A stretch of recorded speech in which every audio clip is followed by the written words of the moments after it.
Teachers MLC బరిలో నిలుస్తున్నటువంటి పింగళి శ్రీపాల్ రెడ్డి గారు.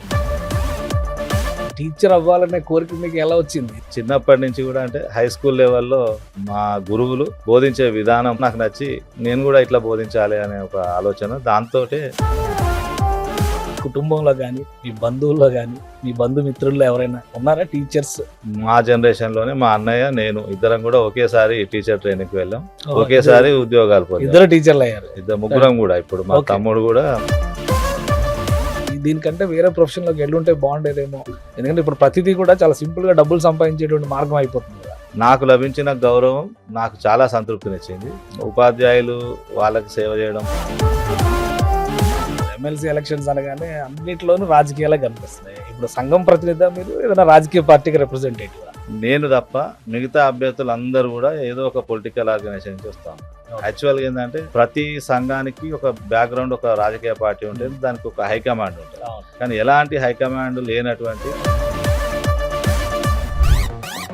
So ఇప్పుడు మీరు ఎమ్మెల్సీగా కంటెస్ట్ చేయడం అనేది వ్యక్తిగతమా, అసోసియేషన్ యూనియన్ నుంచి మీకు వచ్చినటువంటి ఎండార్స్మెంట్? అధికారికంగా యూనియన్ మీకు మద్దతు ఇస్తుందా? అధికారికంగా అభ్యర్థిని.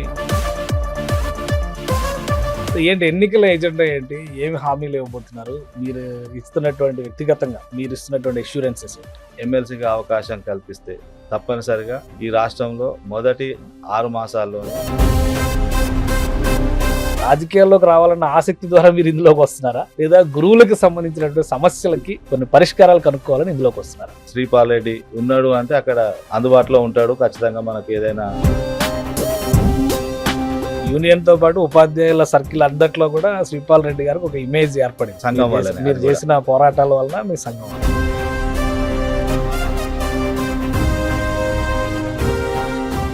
నమస్తే, నేను Keshav. Welcome to Suman TV. తల్లి, తండ్రి, గురువు, దైవం అంటారు. అంటే గురువుకి ఇచ్చేటువంటి స్థానం అంత ప్రముఖమైంది మన జీవన వాంగ్మయంలో. అలాంటిది రాజకీయాల్లో గురువుకి ఎలాంటి స్థానం ఉండాలి? అందుకనే అసెంబ్లీలకి కానీ శాసన మండలికి కానీ ఎంచుకునేటువంటి నాయకుల విషయంలో గురుతరమైనటువంటి ఈ బాధ్యతలు వహించి వచ్చిన వాళ్ళకి అధిక ప్రాధాన్యం ఇస్తూ ఉంటాం. ఇప్పుడు అదే తరహాలో తెలంగాణలో టీచర్స్ ఎమ్మెల్సీ ఎన్నికల నగారం మోగింది. ఈ బరిలో నిలిచేటువంటి నాయకులు ఎలాంటి వారు, వారు ఇచ్చేటువంటి హామీలు ఏంటి, ముఖ్యంగా టీచర్స్ కాన్స్టిట్యున్సీ ద్వారా ప్రజలకు చేయదగినటువంటి సేవ ఏంటి తెలుసుకునేటువంటి ప్రయత్నం చేద్దాం. అలానే టీచర్స్ ఎమ్మెల్సీ బరిలో నిలుస్తున్నటువంటి పింగళి శ్రీపాల్ రెడ్డి గారు మనతో పాటు ఉన్నారు. ఆయన నల్గొండ, ఖమ్మం, వరంగల్ నియోజకవర్గానికి పోటీ చేసేందుకు బరిలో దిగబోతున్నారు. ఆయన ప్రస్థానాన్ని, ఈ పోటీలో నిలవడానికి గల కారణాలని విశ్లేషించేటువంటి ప్రయత్నం చేద్దాం. శ్రీపాల్ రెడ్డి గారు నమస్కారం. నమస్తే. సో మామూలుగానే టీచర్స్ అనేటువంటి మాటకి చాలా వాల్యూ ఉంది. గురువులకి ఇచ్చేటువంటి ప్రాధాన్యం చాలా ముఖ్యమైనది. బహుశా కాన్స్టిట్యూషనల్గా కూడా అది ఆలోచించబట్టే ఈ కాన్స్టిట్యున్సీ, టీచర్స్ కాన్స్టిట్యున్సీ అనే దాన్ని డిసైడ్ చేసి ఉండొచ్చు. బహుశా అదే క్రమంలో ఇప్పుడు తెలంగాణలో ఎలక్షన్స్కి ప్రిపేర్ అవుతున్నారు. మీరు అభ్యర్థిగా నిలవాలనుకుంటున్నారు. అసలు టీచర్స్ బరిలో నిలిచేటువంటి అభ్యర్థులు గురుతరమైనటువంటి ఈ బాధ్యతలు నిర్వహించడం ద్వారా, ఉపాధ్యాయ వృత్తిని నిర్వహించడం ద్వారానే వస్తారు. సో మీ ప్రస్థానం అసలు ఎక్కడ మొదలైంది? రాజకీయాల్లోకి రావాలన్న ఆసక్తి ద్వారా మీరు ఇందులోకి వస్తున్నారా, లేదా గురువులకు సంబంధించినటువంటి సమస్యలకి కొన్ని పరిష్కారాలు కనుక్కోవాలని ఇందులోకి వస్తున్నారా? మరి నేను ఉపాధ్యాయుడిగా 28 సంవత్సరాలు మరి ఇప్పటికీ సర్వీస్ చేశాను. నేను సర్వీస్లో చేరినప్పటి నుంచి కూడా పిఆర్టీ సంఘంలో మరి సభ్యుడిగా చేరి సంఘానికి, ఉపాధ్యాయులకు సేవ చేస్తూ మరి మండల స్థాయి నుంచి జిల్లా, వరంగల్ జిల్లా, ఆ తర్వాత ఇప్పుడు రాష్ట్ర అధ్యక్షుడిగా. అసలు టీచర్ అవ్వాలనే కోరిక మీకు ఎలా వచ్చింది? ఇదంతా మీ ప్రస్థానం బిగినింగ్ స్టేజ్లో ఒకటి అంటూ ఉంటుంది కదా, మీరు టీచర్ కావాలి అనే కోరిక ఎక్కడి నుంచి పుట్టింది అసలు? చిన్నప్పటి నుంచి కూడా అంటే హై స్కూల్ లెవెల్లో ఉన్నటువంటి మా గురువులు బోధించే విధానం పట్ల నేను వాళ్ళ బోధన విధానం నాకు నచ్చి నేను కూడా ఇట్లా బోధించాలి అనే ఒక ఆలోచన. దాంతో మరి టీచర్ ట్రైనింగ్ కంప్లీట్ చేసి మరి ఒక ప్రభుత్వ ఉపాధ్యాయుడిగా 1996లో ఈ జాబ్లో చేరడం జరిగింది. మీ ప్రస్థానం ప్రారంభమయ్యేటువంటి క్రమంలో మీ కుటుంబంలో కానీ, మీ బంధువుల్లో కానీ, మీ బంధుమిత్రుల్లో ఎవరైనా ఉన్నారా టీచర్స్? పూర్వీకులు కూడా వ్యవసాయ కుటుంబమే.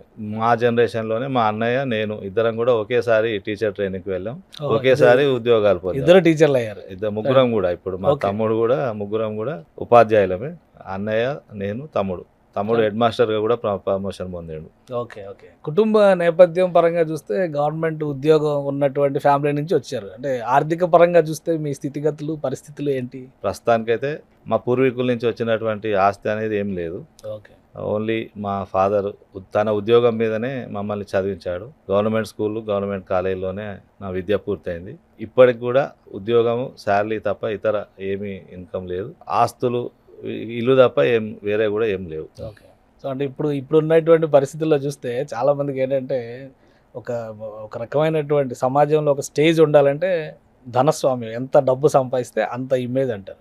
ఉద్యోగ పరంగా చూస్తే ఉపాధ్యాయులు సంపాదించడానికి ఉండే మార్గాలు ఏముంటాయి? జీతం తప్పితే ఇంకేమైనా ఉంటాయా మార్గాలు? అసలు ఉండవు, ఛాన్స్ లేదు. అందులో ముఖ్యంగా ఉపాధ్యాయ సంఘ నాయకుడికి ఇంకా అసలు ఉండదు ఛాన్స్. ఇప్పుడు మీ లైఫ్ జర్నీ జరిగేటువంటి క్రమంలో టీచర్ అవ్వడం అనేది ఒక ప్రివిలేజ్గా, ఒక గొప్పతనంగానే ఫీల్ అయ్యారా? ఇంతగానో 28 ఏళ్ల సర్వీస్ అంటే ఇన్నేళ్లలో అది అంత దీనికంటే వేరే ప్రొఫెషన్లోకి వెళ్ళుంటే బాగుండేదేమో. ఎందుకంటే ఇప్పుడు ప్రతిదీ కూడా చాలా సింపుల్గా డబ్బులు సంపాదించేటువంటి మార్గం అయిపోతుంది కదా. అట్లాంటిది ఎప్పుడు నాకు రాలేదండి, అట్లాంటి ఆలోచన రాలేదు. ఉపాధ్యాయ వృత్తి నాకు లభించిన గౌరవం నాకు చాలా సంతృప్తినిచ్చింది. ఉపాధ్యాయులు వాళ్ళకి సేవ చేయడం, వాళ్ళు నాకు ఇచ్చే గౌరవం, అదంతా ఒక రాష్ట్ర అధ్యక్షుడి దాకా నేను పనిచేయడం, ఇవన్నీ కూడా నాకు ఎప్పుడు సంతృప్తికరంగానే ఉన్నాయి. వేరే ఆలోచన, వేరే ఉద్యోగంలోకి వెళ్ళాలని అట్లాంటి ఆలోచనలు కూడా ఎప్పుడు రాలేదు. కానీ మీ కెరియర్ గ్రాఫ్ మొత్తం చూస్తే నాకు అనిపించింది ఏంటంటే ఉద్యోగంలోకి వెళ్తే ఎవరైనా ఏం చూస్తారంటే ఎలా ఆస్తులు పెంచుకోవాలి, లేదా ఎలా మంచి ఫ్యామిలీ లైఫ్లో మంచి కంఫర్ట్ ఏ విధంగా ఇవ్వాలి, వీటి మీద చూస్తారు. మీరేమో మొత్తం ఉద్యమాలకి సంబంధించినటువంటి వ్యవహారాలు కనిపిస్తున్నాయి. అన్నీ మీ పిఆర్టీయు యూనియన్ తరపున పోరాటాలు కనిపిస్తున్నాయి. ఏంటి దీనివైపు వెళితే మరి సమాజంలో ఇమేజ్ ఎలా ఉంటుంది, కుటుంబ గౌరవం ఎలా ఉంటుంది, వీటన్నిటి గురించి ఆలోచించారా? దాని పట్ల ఎలా మీరు ఫీల్ అవుతున్నారు? ఏం లేదండి, ఇప్పుడు నేను అంటే ఉద్యోగంలోకి వచ్చిన ప్రారంభంలోనే సంఘంలో పిఆర్టీలో చేరడం జరిగింది. ఓకే. సంఘ కార్యక్రమాలు నాకు బాగా నచ్చినాయి. ఈ సంఘం చాలా గొప్ప సంఘం. ఓకే. ఎందుకంటే ఆ నేపథ్యం నాకు బాగా నచ్చింది. ఒకప్పుడు ఏంటంటే నేను అంటే ఉద్యోగంలో చేరినప్పుడు మండల పరిషత్ పాఠశాల అంటే Panchayati Raj teachers association, Panchayati Raj teacher అంటే ఇప్పుడు ప్రోగ్రెసివ్ రికగ్నైజ్డ్ అంటున్నాం. మరి ఇది ప్రారంభంలో పంచాయతీరాజ్ టీచర్. పంచాయతీరాజ్ అంటే చాలా గ్రామ స్థాయి నుంచి రిప్రజెంటేషన్. ఎగ్జాక్ట్. అయితే ఆ పంచాయతీరాజ్ ఉపాధ్యాయునికి ఎలాంటి సౌకర్యం లేదు. అంటే హెచ్ఆర్ఏ లేదు, పెన్షన్ లేదు, చనిపోతే ఫ్యూనరల్ ఛార్జెస్ కూడా లేవు. అందులో పనిచేసే మహిళ ప్రసవిస్తే ప్రసూతి సెలవులు కూడా లేవు. గవర్నమెంట్ టీచర్కి అన్నీ ఉంటాయి, పంచాయతీరాజ్ టీచర్కి ఉండవు. ఆ వివక్ష నుంచి ఆత్మగౌరవ నినాదంతో ఈ సంఘం ప్రారంభమైంది.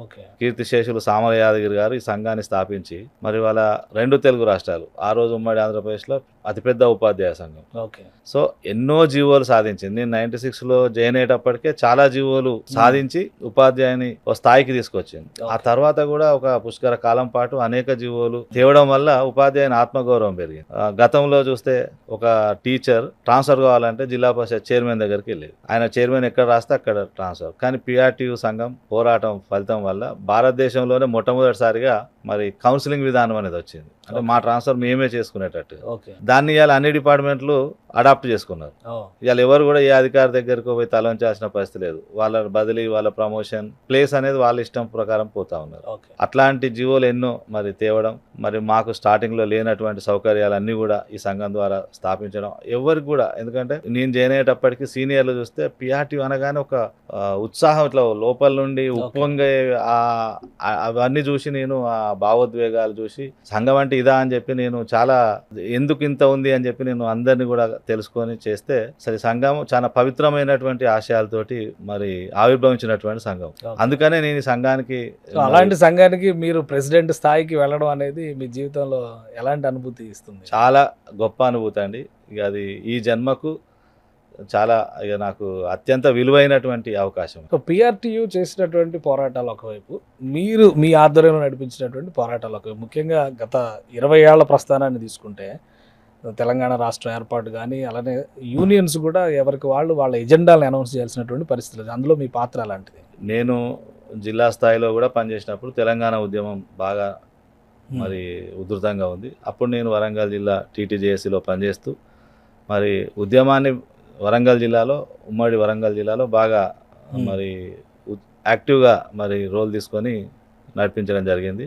తర్వాత ఉపాధ్యాయ సమస్యలు ఏవొచ్చినా కూడా మరి అధికారుల దగ్గర ఎప్పటికప్పుడు ప్రాతినిధ్యాలు చేస్తూ నేను నిత్యం అందుబాటులో ఉంటూ ప్రత్యేకంగా ఒక స్థానాన్ని, ఎందుకంటే ఇప్పుడు శ్రీపాల్ రెడ్డి ఉన్నాడు అంటే అక్కడ అందుబాటులో ఉంటాడు, ఖచ్చితంగా మనకు ఏదైనా మన అధికారుల దగ్గర మనం ఏదైనా కూడా మనం సాధించుకోవచ్చు, మనకు రావాల్సినవి మనం పొందొచ్చు అనే ఒక నమ్మకం ఉపాధ్యాయులకు కలిగే విధంగా ఆ రోజు మీ జరిగింది. యూనియన్ తో పాటు ఉపాధ్యాయుల సర్కిల్ అందట్లో కూడా శ్రీపాల్ రెడ్డి గారికి ఒక ఇమేజ్ ఏర్పడింది. సంఘం మీరు వల్లనే మీరు అది కూడా. చేసిన పోరాటాల వలన మీ సంఘం వల్ల. సంఘం ప్రధానం. ఇప్పుడు ఎమ్మెల్సీ ఎలక్షన్స్ అనగానే అన్నిట్లోనూ రాజకీయాలే కనిపిస్తున్నాయి. ఇప్పుడు సంఘం ప్రతినిధి మీరు ఏదైనా రాజకీయ పార్టీకి రిప్రజెంటేటివా? ఇది మంచి ప్రశ్న అండి. ఎందుకంటే నేను తప్ప మిగతా అభ్యర్థులు అందరూ కూడా ఏదో ఒక పొలిటికల్ ఆర్గనైజేషన్ నుంచి వస్తూ ఉన్నారు. యూనియన్లు కూడా ఆ విధంగానే నిర్మించబడి ఉన్నాయి, ఆ విధంగానే ఆవిర్భవించబడినాయి. ఏదో ఒక పొలిటికల్ పార్టీకి అఫిలియేషన్గా పనిచేస్తాయి. ఆ యూనియన్లు ఏంటంటే ప్రైమరీ ఎజెండాగా రాజకీయ భావజాల వ్యాప్తి కోసం పనిచేస్తాయి, సెకండరీ ఎజెండాగా మాత్రమే టీచర్ ఇష్యూస్ తీసుకుంటారు.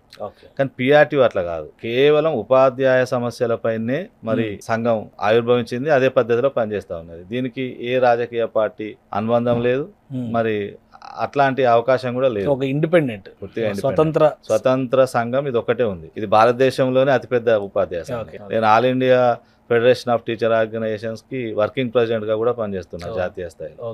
సో ఇప్పుడు మీరు ఎమ్మెల్సీగా కంటెస్ట్ చేయడం అనేది వ్యక్తిగతమా, అసోసియేషన్ యూనియన్ నుంచి మీకు వచ్చినటువంటి ఎండార్స్మెంట్? అధికారికంగా యూనియన్ మీకు మద్దతు ఇస్తుందా? అధికారికంగా అభ్యర్థిని సంఘమే నిలిపిందండి. ఇది సంఘం మ్యాండేట్ అనేది. అంటే నల్గొండ, వరంగల్, ఖమ్మం జిల్లాల అభ్యర్థిగా పిఆర్టీయూ ప్రతినిధిగా మీరు నిలబడుతున్నారు. పిఆర్టీయూటీఎస్ ప్రతినిధిగానే నాకు సంఘం అవకాశం ఇచ్చింది. యాక్చువల్గా ఏంటంటే ప్రతి సంఘానికి ఒక బ్యాక్గ్రౌండ్, ఒక రాజకీయ పార్టీ ఉంటుంది, దానికి ఒక హైకమాండ్ ఉంటుంది. కానీ ఎలాంటి హైకమాండ్ లేనటువంటి ప్రాథమిక సభ్యుడే హైకమాండ్ గా ఉన్నటువంటి సంఘం పిఆర్టీయూ. సో మా ఎన్నికలు కూడా ప్రజాస్వామ్య పద్ధతి, బ్యాలెట్ పేపర్లు, నామినేషన్లు ఇట్లా ఉంటాయి. నామినేటెడ్ పదవులు ఉండవు. మీ యూనియన్ ఎలక్షన్స్ కూడా ప్రజాస్వామ్య ఎలక్షన్స్, ప్యానెల్స్, ఓటింగ్, కౌంటింగ్ అంతా ఉంటాయి. మండల్ లెవెల్కి కూడా మేము ఒక ఎలక్షన్ ఆఫీసర్ను, అబ్జర్వర్ను, election material, ballot papers, nomination papers అన్ని ఇచ్చి తోలుతాం. మండల్ నుంచి స్టేట్ దాకా ఒకటే రూల్స్ అవి. సో ఈ మ్యాండేట్ విషయంలో కూడా 33 జిల్లాల బైలాస్ ప్రకారం మేము బైలాస్నే దైవంగా భావించి ముందుకు పోతా ఉన్నాం. కాబట్టి ఇవాళ సంఘం ఇవాళ 54 సంవత్సరాలు అయినా, ఇవాళనే ఆవిర్భావ దినోత్సవం 54 సంవత్సరాలు అయినా కూడా ఇవాళ ఇంత పటిష్టంగా 72,000 మంది సభ్యులతో ఈ సంఘం ఉంది అంటే ఆ బైలాస్ను పాటించడమే దీనికి ప్రధాన కారణం. నా మ్యాండేట్ కూడా బైలాస్ ప్రకారమే 33 జిల్లాల అధ్యక్ష ప్రధాన కార్యదర్శుల సమావేశంలో అందరూ ఏకగ్రీవంగా తీర్మానం చేసి ఆమోదించి, ఎందుకంటే అలా పోటీ చేసే అవకాశం అందరికీ ఉంది. నేను కూడా నా అప్పీల్ చేయడం జరిగింది. తర్వాత వేరే ఇతర అభ్యర్థులు, మాజీ గతంలో 2 సార్లు పనిచేసిన పూల రవీందర్ గారు కూడా కోరడం జరిగింది. తర్వాత ఓటింగ్ పెట్టమన్నారు. ఓటింగ్ కూడా సీక్రెట్ బ్యాలెట్ ద్వారానే ఓటింగ్ కూడా జరుగుతుంది. ఓటింగ్ జరిగే సమయంలో తాను మరి తనంతట తాను ఇక పోటీ వద్దని చెప్పి విరమించుకునే ముందు ప్రమాణం కూడా చేయడం జరిగింది. 33 జిల్లా అధ్యక్ష కార్యదర్శుల ముందు ప్రమాణం చేయడం. మరి తర్వాత ఓటింగ్ తప్పుకొని అతనే నా పేరు అనౌన్స్ చేసిండు. సంఘ శ్రేయస్సును దృష్టిలో పెట్టుకొని మరి శ్రీపాల్ రెడ్డినే క్యాండిడేట్గా అనౌన్స్ చేస్తున్నా, నేను వ్యతిరేకంగా పోటీ చేయను, సంఘ అభ్యర్థి గెలుపు కృషి చేస్తా అని చెప్పి అన్ని జిల్లా అధ్యక్ష కార్యదర్శుల ముందు చెప్పడం జరిగింది. సరే, తర్వాత పరిణామాలు మీరు చూస్తూ ఉన్నారు. సో ఏకగ్రీవ అభ్యర్థి మీరు పిఆర్టీయూ నుంచి. ఏంటి ఎన్నికల ఎజెండా ఏంటి? ఏమి హామీలు ఇవ్వబోతున్నారు? మీరు ఇస్తున్నటువంటి వ్యక్తిగతంగా మీరు ఇస్తున్నటువంటి అష్యూరెన్సెస్ ఏంటి?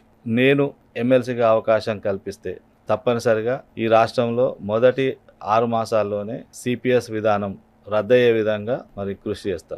రెండవ అంశం ఏంటంటే ఈ రాష్ట్రంలో ఉపాధ్యాయులందరికీ కూడా ఇప్పుడు ఉన్నటువంటి హెల్త్ స్కీమ్ పనిచేయట్లేదు. ఒక కొత్త హెల్త్ స్కీమ్, ఏ హాస్పిటల్ పోయినా కూడా మరి అది ₹1 కూడా మేము చెల్లించకుండా మాకు ట్రీట్మెంట్ ఇవ్వాలి. ఆ స్కీమ్ మాకు ఉచితంగా అవసరం లేదు, మేమే నెలకు 500 కాంట్రిబ్యూట్ చేస్తాం, ఇంకా మిగతాది ఏదైనా ఉంటే ప్రభుత్వం చేయాలనే ప్రతిపాదన మా సంఘాల నుంచి గత ప్రభుత్వానికే మనం ఇవ్వడం జరిగింది. కానీ అది ఆమోదం పొందలేదు. ప్రస్తుత ముఖ్యమంత్రి గారి ఆమోదం కోసం మొన్న అక్టోబర్ 24 నాడు జరిగిన మీటింగ్లో రేవంత్ రెడ్డి గారికి సూచన చేయడం జరిగింది. అది ఖచ్చితంగా ఉచిత వైద్యం అందే విధంగా హెల్త్ కార్డు ఒకటి చేయిస్తాం. దాంతోపాటు అతి ముఖ్యమైనది ఈ రాష్ట్రంలో ఏకీకృత సర్వీస్ నిబంధనలు. ఈ యూనిఫైడ్ సర్వీస్ రూల్స్ లేకపోవడం వల్ల ఇలా అన్ని మండలాల్లో కూడా ఎంఈఓ పోస్టులు ఖాళీగా ఉండడం, ఇన్ఛార్జీలతో పరిపాలన నడవడం. మొన్నటిదాకా అయితే ఒక 5 మండలాలు 6 మండలాలకు ఒక ఎంఈఓ పనిచేయడం అవును. ఇబ్బందులు ఉండే. అవన్నీ కాకుండా అవన్నీ కూడా ప్రమోషన్స్ ఇవ్వాలంటే ఇప్పుడు యూనిఫైడ్ సర్వీస్ రూల్స్ రూపొందించాలి. దాని విషయంలో కూడా మరి ఖచ్చితంగా మొదటి 6 మాసాల్లోనే అవి ఈ 3 ఎందుకనంటే ఈ 3 విషయాలు ఎందుకు కాన్ఫిడెంట్గా చెప్పగలుగుతున్నా అంటే మొదటిది సిపిఎస్ అంశం ఆల్రెడీ కాంగ్రెస్ పార్టీ మేనిఫెస్టోలో పెట్టింది. కానీ మార్చడం కుదరదు, రాజకీయంగా ఇబ్బందులు ఉన్నాయి. లేదండి, ఈ కాంగ్రెస్ పార్టీ అధికారంలోకి వచ్చిన రాష్ట్రాల్లో రద్దు చేసింది. ఓకే. కాకపోతే రోల్ మోడల్స్ ఉన్నాయి. ఉన్నాయి, కర్ణాటక మిగతా రాష్ట్రాలు ఉన్నాయి. కాకపోతే అక్కడ ఏం జరుగుతుంది అంటే కేంద్ర ప్రభుత్వం దీనికి అడ్డుపడుతుంది. ఎందుకంటే మీరు రద్దు చేసుకోండి, కానీ మేము ఇప్పటిదాకా దాచుకున్న డబ్బులు ఏమని చెప్తా ఉన్నారు. ఇప్పుడు ఉద్యోగి తన శాలరీ నుంచి 10% నెల నెల కాంట్రిబ్యూట్ చేస్తూ ఉన్నాడు. అది కాంట్రిబ్యూటరీ పెన్షన్ స్కీమ్. అది మనము 10% చేస్తే గవర్నమెంట్ 14% ఇవ్వాలి, కానీ ఇంకా 14% ఇంప్లిమెంట్ కాలే, ఇక్కడ 10% అవుతుంది. ఈ 10% ప్లస్ 10% ఈ 20% ఆఫ్ శాలరీ కూడా మరి మ్యూచువల్ ఫండ్స్లో ఇవాళ ఉన్నాయి. అవి మన డబ్బులే, మనకు అంటే స్టేట్ గవర్నమెంట్ సగం మన సగం. అవి కూడా ఇవ్వము అని చెప్పి అంటే ఇంకో రకంగా ఇది నిర్మలా సీతారామన్ గారు పార్లమెంట్లోనే చెప్పడం జరిగింది. మీరు చేసుకోండి తప్ప మేము డబ్బులు ఇవ్వమని. వద్దు అని చెప్పడానికి ఇంకో రకంగా దాన్ని ప్రయత్నం చేస్తా ఉన్నారు. ఈ రాష్ట్ర ప్రభుత్వం కూడా కాంగ్రెస్ పార్టీ మేనిఫెస్టోలో ఉంది కాబట్టి తప్పకుండా రద్దు చేయించాలి. అది శాసన మండలిలో నేను ఒక ఎమ్మెల్సీగా మరి ప్రస్తావించి తప్పనిసరిగా సిపిఎస్ రద్దు అనేది చేయించడం. తర్వాత హెల్త్ స్కీమ్ నేను గత ప్రభుత్వం ఒక కమిటీ చేసినప్పుడు అందులో మెంబర్గా ఉండి నేను గైడ్ లైన్స్ రూపొందించడం జరిగింది. అదొకటి. తర్వాత ఏకీకృత సర్వీస్ నిబంధనలు కూడా ముఖ్యమంత్రి గారికి వివరించడం జరిగింది ఆల్రెడీ. ఎందుకు ఇన్ని రోజులు ఆగినాయి అని కూడా సార్ అడిగితే కూడా మరి ఏప్రిల్ 13వ తేదీన మేము కలిసిన సందర్భంలో అన్ని వివరించడం. అయితే ఇప్పుడున్నటువంటి పరిస్థితి ఏంటంటే అనుకూలంగా ఉంది. ఒకప్పుడు మేము ఏకీకృత సర్వీస్ నిబంధనలు అడిగినప్పుడు పంచాయతీరాజ్ ఉపాధ్యాయుల పోస్టులు లోకల్ క్యాడర్ ఆర్గనైజ్ కాలే. మా పోస్టులు అనేది రాష్ట్రపతి ఆమోదం లేవాయి. సో గవర్నమెంట్ పోస్టులతో కలిపి చేయడం అనేది తప్పు అని చెప్పి సుప్రీంకోర్టు చెప్పింది. సో ఇప్పుడు ఏంటంటే PO 2018 ప్రకారం పంచాయతీరాజ్ ఉపాధ్యాయ పోస్టులు కూడా లోకల్ క్యాడర్ ఆర్గనైజ్ అయి ఉన్నాయి. ఇప్పుడు ఏకీకృత సర్వీస్ నిబంధనలు తొలగినాయి, ఇప్పుడు చేయడం ఈజీ. సో మొన్న ఆ విషయాలన్నీ కూడా సార్ చెప్పడం జరిగింది. ఇంకోటి ఇప్పుడు 317 గురించి వీటి గురించి కూడా వ్యతిరేకత వస్తున్నట్టు ఉంది టీచర్స్ లో ఎక్కువ. వాటి పరిస్థితి ఏంటి? 317 అనేది అది కూడా రాష్ట్రపతి ఉత్తర్వులకు అనుగుణంగానే జరిగిందండి. అది ఇక్కడ వచ్చే విషయం ఏంటంటే స్థానికత మీద బాగా సమస్య వచ్చింది. ఈ సమస్య వస్తుందని ముందుగానే మేము ఊహించినాము. సో ఇప్పుడున్న వీళ్ళు ఏదైతే అడాప్ట్ చేసుకున్నారో అలొకేషన్ కి ఈ స్పౌజ్, తర్వాత హెల్త్ గ్రౌండ్ లో ఫిజికల్లీ హ్యాండిక్యాప్డ్, ఈ లీగల్లీ సపరేటెడ్ తర్వాత ఈ ఉన్నాయో ఆ కేటగిరీస్ ద్వారా ట్రాన్స్ఫర్లు జరుగుతూనే ఉన్నాయి గత 20 సంవత్సరాల నుంచి కూడా మా కౌన్సిలింగ్ విధానం. సో ఇప్పటికీ బదిలీల ద్వారా కొంతమంది భార్యాభర్తలు కూడా ఒక దగ్గర చేరి ఉన్నారు. ఇప్పుడు వాళ్ళను మళ్ళీ ఈ సీనియారిటీ పేరుతోటి మళ్ళీ ఇంకో జిల్లాలో వేస్తే మళ్ళీ అందరికీ ఇక్కడికి రావడానికి అవకాశం లేకపోతే ఇబ్బంది అవుతుందని మేము ప్రభుత్వానికి సూచన చేసినాం. కానీ ఆ రోజు ఉన్నటువంటి అధికారులు కానీ మరి ఆ సూచనను అంటే అది రాష్ట్రపతి ఉత్తర్వులకు మీరు చెప్పేది అది సరిపోదు, ఎవరైనా కోర్టుకు పోతే ఇబ్బంది అవుతుంది అని చెప్పి ఉన్నట్టే అమలు చేస్తామని ఆ రోజు మరి 317 జీవో అనేది యాక్చువల్గా ఏంటంటే మన 10 జిల్లాలో 33 జిల్లాలు 33 జిల్లాలకి ఏంటంటే ఉద్యోగులను శాశ్వత ప్రాతిపదికన కేటాయించాలి. ఫస్ట్ ఆ కేటాయింపులు జరిగితే ప్రమోషన్లు ఇవ్వడానికి అవకాశం ఉంటుంది, లేకుండా ఉండదు. ఎందుకంటే ఇప్పుడు ఇప్పుడు ప్రమోషన్ ఇవ్వాలంటే ఫస్ట్ పర్మనెంట్ అలొకేషన్ జరగాలి. ఆ అలొకేషన్ జరగాలనే దాంట్లోనే 317 వచ్చింది. అయితే ఇక్కడ ఓన్లీ సీనియారిటీ తీసుకునేసరికి జూనియర్లకు నష్టం జరిగింది. ఇప్పుడు జూనియర్ టీచర్స్ లేదా స్పౌజ్ బదిలీలలో కొంతమంది ఏంటంటే జిల్లా మారి వస్తే వాళ్ళ సర్వీస్ పోతుంది, కోల్పోతారు. వాళ్ళకి కూడా చాలా నష్టం జరిగింది. అయితే అట్లా వీళ్ళకి ఏంటంటే సర్వీస్ తక్కువ ఉన్న వాళ్ళకి వాళ్ళు కోరుకున్న జిల్లా కాకుండా ఇంకో జిల్లా ఇచ్చేటువంటి అవకాశాలు పోయిన ఆల్రెడీ వాళ్ళది ఇబ్బంది ఉంది. అయితే దీంట్లో ఏంటంటే స్పౌజ్ ట్రాన్స్ఫర్స్, మ్యూచువల్స్ ద్వారా కొంతమంది, ఈ మెడికల్ గ్రౌండ్ లో కొంతమంది, ఫిజికల్ హ్యాండిక్యాప్డ్, వీడో కేటగిరీ, ఇవన్నీ కూడా వాళ్ళకు కేటాయింపులు ఆల్మోస్ట్ జరిగినవి. ఇంకా కొన్ని స్పౌజులు పెండింగ్ ఉన్నాయి. అవి కూడా రాబోయే ఖాళీలలో పూర్తి అవుతాయి. ఇక మనకు ఎటొచ్చి సమస్య, పెద్ద సమస్య ఏంటి అంటే స్థానికత. ఈ స్థానికత అంటే ఇప్పుడు ఒక మేడ్చల్ జిల్లాలో చదువుకున్నాడు, అక్కడ లోకల్, కానీ ఇవాళ ఆయన జూనియర్ మొన్ననే అపాయింట్ అయ్యాడు కనుక వికారాబాద్. ఇంత ముందు అంటే ఉమ్మడి రంగారెడ్డిలో ఉన్నప్పుడు మళ్ళీ ఎప్పుడన్నా బదిలీ అయితే మేడ్చల్కి వచ్చే అవకాశం. కానీ ఇప్పుడు అదే ఒక జిల్లా అయింది కాబట్టి SGT అనేది ఒక జిల్లా క్యాడరే కాబట్టి స్కూల్ అసిస్టెంట్ కూడా జిల్లా క్యాడర్, సర్వీస్ అంతా పనిచేయడం అనేది అదొక ఇబ్బందిగా మారింది. దాన్ని అధిగమించడానికి మేము కొన్ని సూచనలు కూడా చేసినాం ప్రభుత్వం. ఆ రోజు చేసినాం, ఇప్పటికి కూడా చేస్తూనే ఉన్నాం. దానికి ముఖ్యంగా ఏంటంటే ఈ ఎస్జిటి స్కూల్ అసిస్టెంట్ పోస్టులని జోనల్ పోస్ట్గా మార్చి ఓకే. పాత 10 జిల్లాలనే 10 జోన్లుగా ఒక చేయాలి. ప్రామాణికతగా తీసుకోవాలి. పాత 10 జిల్లాలను 10 జోన్లు చేస్తే ఇప్పుడు ఏంటంటే మహబూబ్ నగర్ రంగారెడ్డి మధ్య, మహబూబ్ నగర్ వికారాబాద్ మధ్య కొన్ని మండలాల షేరింగ్ జరిగింది. దానివల్ల కొన్ని ఇబ్బందులు వచ్చినాయి. ఓకే. సో అట్లా కాకుండా పాత మహబూబ్ నగర్ అంతా ఒక జోన్, పాత రంగారెడ్డి అంతా ఒక జోన్. దాంట్లో అట్లా చేస్తూ ఈ స్కూల్ అసిస్టెంట్ ఎస్జిటి పోస్టులను కూడా జోనల్ పోస్ట్ చేస్తే ఏ ఇబ్బంది వచ్చేది కాదు. బదిలీ కూడా జోనల్ 10లో జరిగేది, ప్రమోషన్ కూడా జోనల్ 10లో జరిగేది. సో అదొక అంశాన్ని. తర్వాత ఇంకొకటి ఏంటంటే ఇప్పుడు రాబోయే ఖాళీలలో ఒక కోటా నిర్ణయించి 50%, 60% కోటా నిర్ణయించి వాళ్ళందరినీ కూడా ఎవరైతే లోకల్ ఉన్నారో వాళ్ళను ఆ జిల్లాకు అంతర్జిల్లా బదిలీ ఇవ్వమని అడుగుతున్నాం. ఈ రెండు సూచనలో ఏది మరి పాటించినా కూడా అందరికీ న్యాయం జరుగుతుంది. ఉపాధ్యాయులకు సంబంధించి ఇన్ని రకాల సమస్యలు ఉన్నాయి. సో టీచర్స్ ఎలక్షన్ కాన్స్టిట్యున్సీకి సంబంధించి ఇప్పుడు టీచర్స్ కాన్స్టిట్యున్సీలో పోటీ చేసే వాళ్ళందరికీ వీటిపైన సమగ్ర అవగాహన ఉంటుందా? అంటే ఓటర్స్ ఎలాగో టీచర్స్ ఉంటారు కాబట్టి వాళ్ళు కూడా ఈ పాయింట్స్ ఆలోచిస్తారు కదా, మాకు వీళ్ళు న్యాయం చేస్తారా లేదా మేము ఎమ్మెల్సీగా ఎన్నుకుంటే అనేటువంటి ప్రశ్న ఉంటుంది కదా. సో ఎలా ఉంది మీ ప్రత్యర్థులు కానీ కాంపిటీషన్ కానీ ఎలా ఉంది? కొంతమందికి అవగాహన ఉంటుంది, అంటే ఉపాధ్యాయ సంఘాల్లో పనిచేసిన వాళ్ళకి. ఇంకా కొంతమంది నేరుగా కార్పొరేట్ అంటే విద్యా సంస్థలు నడిపే వాళ్ళు కూడా వస్తున్నారు, వాళ్ళకు వీటి మీద అవగాహన ఉండదు. ఓకే. ప్లస్ కొంతమంది యూనియన్ లీడర్లు కూడా రాజకీయ పార్టీల నుంచి వస్తున్నారు, వాళ్ళకు అవగాహన ఉన్నా ఇక్కడ పని చేయలేరు వాళ్ళు. ఎందుకంటే వాళ్ళ పార్టీ పొలిటికల్ ఎజెండా ఉంటుంది, వాళ్ళ ఆ పార్టీ పరిధిలో మాత్రమే పనిచేయడం జరుగుతుంది. ఇప్పుడు సపోజ్ అధికార పార్టీ ఉంది, అధికార పార్టీ అభ్యర్థి అక్కడ ఎమ్మెల్సీ అయితే అధికార పార్టీని మళ్ళీ అడిగే క్వశ్చన్ చేసే అవకాశం ఉండదు. లేదు ఇంకొక అపోజిషన్ అనుకోండి, అపోజిషన్ తరహాలోనే ఉంటుంది అతను.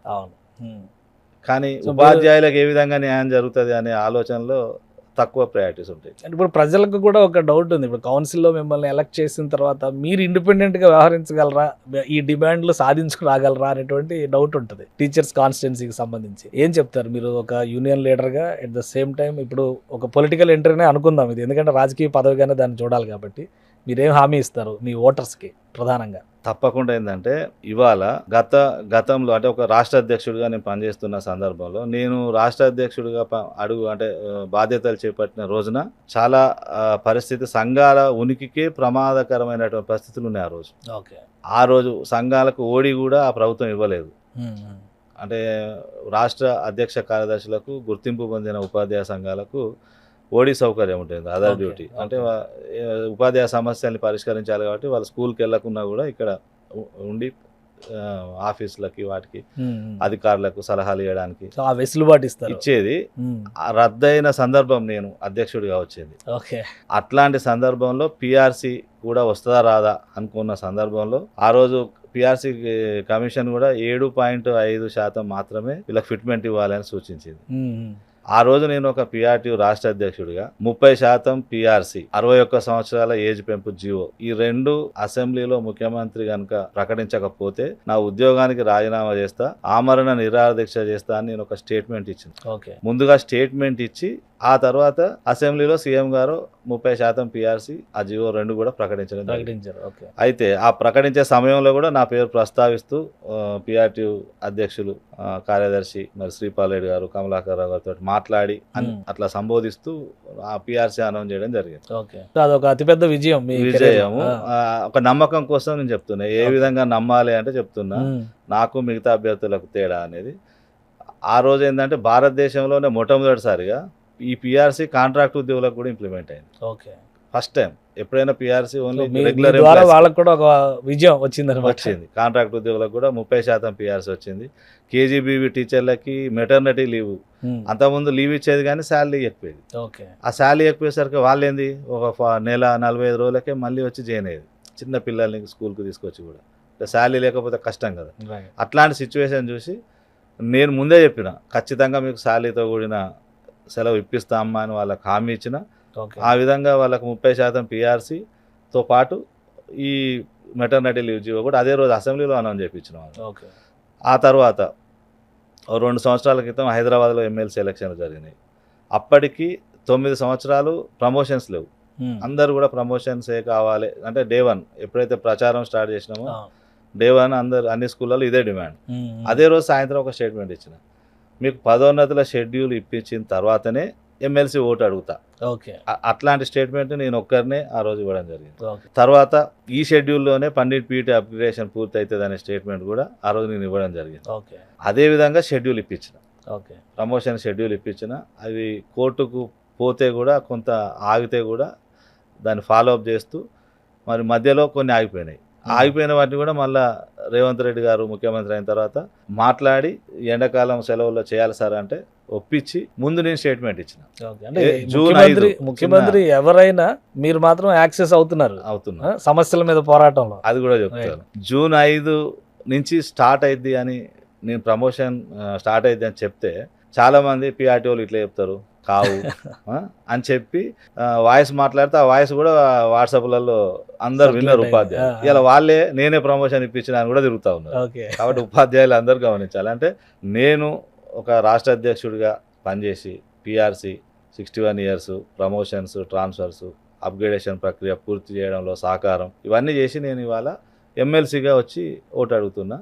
కాబట్టి నేను నమ్మకంగా మరి ఈ డిమాండ్స్ని కూడా నేను ఖచ్చితంగా సాధిస్తా అని చెప్పి నా పనితీరు, నా వ్యక్తిత్వాన్ని ఈ ఉదాహరణల ద్వారా ఉపాధ్యాయులకు తెలియజేస్తాం. ఇంతకుముందు మీరు ఒక చిన్న చెప్పండి ఏ ముఖ్యమంత్రి ఉన్నా అన్నారు, దానికి కూడా ఒక చెప్పాలి. ఎందుకంటే ఇది నాన్ పొలిటికల్ ఆర్గనైజేషన్ కాబట్టి మాకు 1998 అంటే ఇప్పుడు చూడండి 30 సంవత్సరాలు 3 పార్టీల అధికారంలో, 10 సంవత్సరాలు టీడీపీ ఉంది, 10 సంవత్సరాలు కాంగ్రెస్ ఉంది, 10 సంవత్సరాలు టీఆర్ఎస్. ఫస్ట్ చంద్రబాబు నాయుడు గారు మా మీటింగ్కి వచ్చి, పిఆర్టీ మీటింగ్కి వచ్చి మహిళలకు 5 అడిషనల్ CRs ఇచ్చిండు. ఇండియా లెక్క లేదు. ఫస్ట్ టీచర్లకే అది మా మీటింగ్ లో ఇచ్చిపోయాడు జీవో. ఇస్తే అది ఇవాళ అన్ని డిపార్ట్మెంట్లకు అమలు అవుతుంది. అట్లాంటి అద్భుతమైన జీవోలు తీసుకొచ్చినాం. తర్వాత 10 సంవత్సరాలు కాంగ్రెస్ పార్టీ ఉంది. అప్పుడు వైఎస్ రాజశేఖర రెడ్డి గారు మా విద్యా సదస్సుకు, పిఆర్టీయు విద్యా సదస్సుకే వచ్చి మీటింగ్కి వచ్చి అప్రెంటిస్ టీచర్లకు 2 నోషనల్ ఇంక్రిమెంట్ల జీవో మా మీటింగ్లో మా అప్పటి ప్రెసిడెంట్ సెక్రటరీకి ఇచ్చిపోయాడు జీవో కాపీని మా మీటింగ్ లో ఇచ్చి అక్కడే రిలీజ్ చేశారు. తర్వాత అదే రోజు మన ఆర్ట్ అండ్ క్రాఫ్ట్ టీచర్లకు కూడా ఆ రోజు రెగ్యులరైజేషన్ చేయడం జరిగింది. ఆ తర్వాత అసెంబ్లీలో మరి గత ముఖ్యమంత్రి గారు కేసీఆర్ గారు కూడా పిఆర్టీయు నాయకుల పేర్లు ప్రస్తావించుకుంటేనే ఆ రోజు పిఆర్సీ అనౌన్స్ చేయడం జరిగింది. కాబట్టి మనకు పొలిటికల్ రాజకీయాలతో సంబంధం లేదు. టీచర్స్ కి సంబంధించినటువంటి లబ్ధి, బెనిఫిట్స్, వాళ్ళ వెల్ఫేర్, ఇదే టార్గెట్. అంతే రైట్. సో మీరు ముఖ్యంగా నల్గొండ, ఖమ్మం, వరంగల్ టీచర్స్ కాన్స్టిట్యున్సీ ఓటర్స్కి ఏం చెప్పాలనుకుంటున్నారు ఫైనల్గా? నేను చెప్పేది ఏంటంటే ఉపాధ్యాయ మిత్రులు ఈసారి మోసపోవద్దు. గతంలో చాలా మందికి అవకాశం ఇచ్చిండ్రు. గతంలో ఏదైతే డిమాండ్స్ పట్టుకొని వచ్చిండ్రో 6 సంవత్సరాల తర్వాత మళ్ళీ అవే డిమాండ్స్ని పట్టుకొని వస్తూ ఉన్నారు. నేను ఒక రాష్ట్ర అధ్యక్షుడిగా పిఆర్సీ తర్వాత 61 సంవత్సరాల ఏజ్ పెంపు, తర్వాత ప్రమోషన్లు, ట్రాన్స్ఫర్స్ సాధించి ఇవాళ ఎమ్మెల్సీగా మీ ముందుకు వస్తున్నా. మరి మీరు ఈసారి మరి మొదటి ప్రాధాన్యత ఓటుతో నన్ను ఆశీర్వదించి ఎమ్మెల్సీగా అవకాశం కల్పిస్తే తప్పనిసరిగా నేను ఈ రాష్ట్రంలో మరి సిపిఎస్ విధానం రద్దు చేయడం, ఉపాధ్యాయులందరికీ హెల్త్ కార్డ్స్, పూర్తిగా నగదు రహిత చికిత్స అందించే విధంగా హెల్త్ కార్డ్స్, అదేవిధంగా ఏకీకృత సర్వీస్ నిబంధనలు, SSCA ఉద్యోగులందరికీ మినిమం టైం స్కేల్, మరి ఆశ్రమ పాఠశాలలో పనిచేస్తున్న మరి CRTలకు మినిమం టైం స్కేల్తో పాటు క్రమబద్ధీకరణ, రెగ్యులరైజేషన్ కూడా చేసే విధంగా మరి ఈ రాష్ట్రంలో పాఠశాల విద్య కాకుండా ఉన్నత విద్య, మరి టెక్నికల్ ఎడ్యుకేషన్ అన్ని విభాగాల్లోనూ రాష్ట్రం ముందడుగు వేసే విధంగా అనునిత్యం మరి ప్రభుత్వానికి సరైనటువంటి సూచనలు ఇస్తూ భారతదేశంలో తెలంగాణ రాష్ట్రం విద్యాభివృద్ధికి అగ్రగామిగా ఉండే విధంగా నేను పనిచేస్తానని ఈసారి ఖచ్చితంగా మీ ఓటును సరైన దిశగా వినియోగించుకోవాలని అప్పీల్ చేస్తా ఉన్నాను. థ్యాంక్ యూ శ్రీపాల్ రెడ్డి గారు, మీ అభిప్రాయాలను పంచుకున్నందుకు, అలానే మీ సమస్యల గురించి విశ్లేషణాత్మకమైనటువంటి ఇంటర్వ్యూ ఇచ్చినందుకు. ఇది శ్రీపాల్ రెడ్డి గారు నల్గొండ, ఖమ్మం, వరంగల్ ఉపాధ్యాయ ఎమ్మెల్సీ స్థానానికి బరిలో నిలిచారు. అలానే గతంలో ఆయన చేసినటువంటి సేవలు, విద్యారంగానికి సంబంధించి ఎన్నో సంస్కరణల్లో పిఆర్టీయు ఉద్యమ పందాలు ఆయన పోషించినటువంటి పాత్రని వివరించారు. కాబట్టి ఆయా నియోజకవర్గాల్లో ఉన్నటువంటి ఓటర్లు, టీచర్స్, ఎమ్మెల్సీ ఓటర్లు ఆయనకి ఓటు వేసి గెలిపించాలని విజ్ఞప్తి చేస్తున్నారు. ఇది స్పెషల్ డిస్కషన్. Keep watching.